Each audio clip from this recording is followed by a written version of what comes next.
For a while now, Amazon has been a one-stop shop, an online store where you can buy just about anything. But it wasn't always that way. When the company first started, it was just a bookstore. The question that's always bothered me is, why books? Of all the products they could have sold on the early internet, electronics, clothing, or household goods, why did Amazon choose something as specific as books? Before Amazon even existed as a public company, Jeff Bezos was a senior vice president at a hedge fund when he encountered a statistic that immediately caught his attention. Internet usage was growing at roughly 2,300% per year. For most industries, even 20% annual growth would be considered extraordinary. A number like 2,300% suggested something very different. It suggested a technology expanding so quickly that entirely new industries might form around it. Bezos began studying what kinds of products could realistically be sold through an online catalog. The list included around 20 categories, but one stood out immediately: books. Books had several properties that made them unusually compatible with the early internet. They were standardized products where every copy of a title was identical, meaning customers didn't need to expect the item before purchasing it. They were durable and relatively easy to ship, and most importantly, the number of books in existence is enormous. A large physical bookstore might carry 100,000 titles if it devoted an entire building to inventory, but global publishing catalogs contained millions of titles. Physical stores had to constantly decide which books deserved shelf space and which would never appear in the store at all. But an online store didn't have that constraint. Instead of shelves, it could rely on a database, and a database doesn't care whether it contains 1,000 products or 10 million. The theory was that an online bookstore could offer a selection vastly larger than any physical retailer simply by connecting customers to existing distributors. But recognizing the opportunity created a personal decision. Bezos already had a highly successful career in finance, and leaving that position to start an internet bookstore in the mid-1990s didn't appear rational to most people, so he approached the decision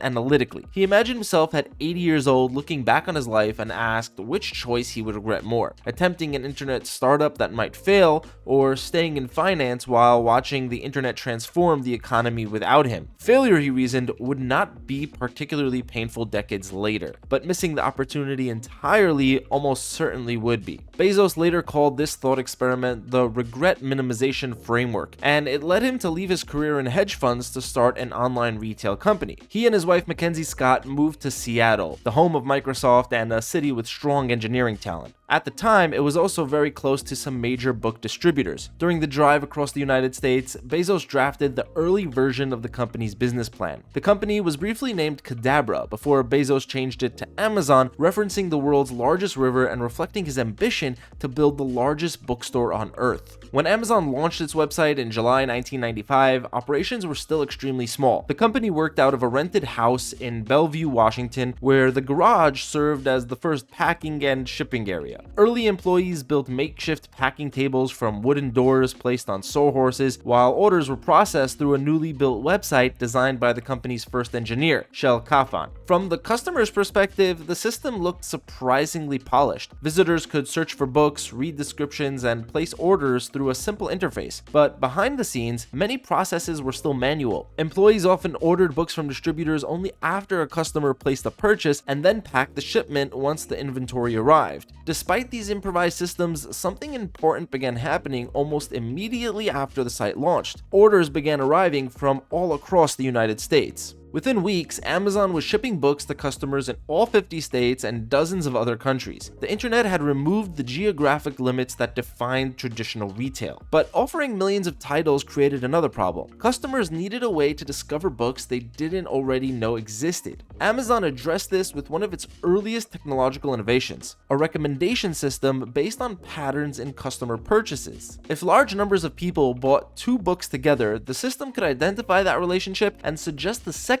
book to future customers browsing the first. This eventually became the feature labeled "Customers who bought this also bought. Instead of relying on store employees to recommend books, Amazon used data generated by customer behavior. Each purchase created information that improved future recommendations, turning the store into a system that gradually learned from its users. Towards the end of the 1990s, it was clear that the gamble Bezos took to start an online bookstore had proved successful. The company was thriving, and it wouldn't be long before they expanded past books and into other markets as well. But success attracts attention, and before Amazon could begin to widen their retail offering, a particular competitor was determined to cause them trouble: the world's largest bookstore. In the late 1990s, that was Amazon's slogan. The claim was bold, and according to one of the largest bookstore chains in the United States, Barnes & Noble, it was also false. Just days before Amazon's IPO in 1997, Barnes & Noble filed the lawsuit arguing that Amazon could not possibly be the world's largest bookstore because it did not actually stock most of the books it sold. Instead, they claimed, Amazon was simply acting as a broker between customers and book distributors. But ironically, that criticism unintentionally highlighted Amazon's primary competitive advantage. It was precisely because Amazon didn't work like a classic retailer that it could scale bigger, provide more, and deliver faster than any other company. The lawsuit was eventually settled out of court, but it revealed something important. Amazon was no longer a small experiment in online retail. It had become a real threat to the companies that had dominated the bookstore industry for decades. Just days after the lawsuit, Amazon moved forward with its IPO, pricing shares at $18 and eventually raising $54 million.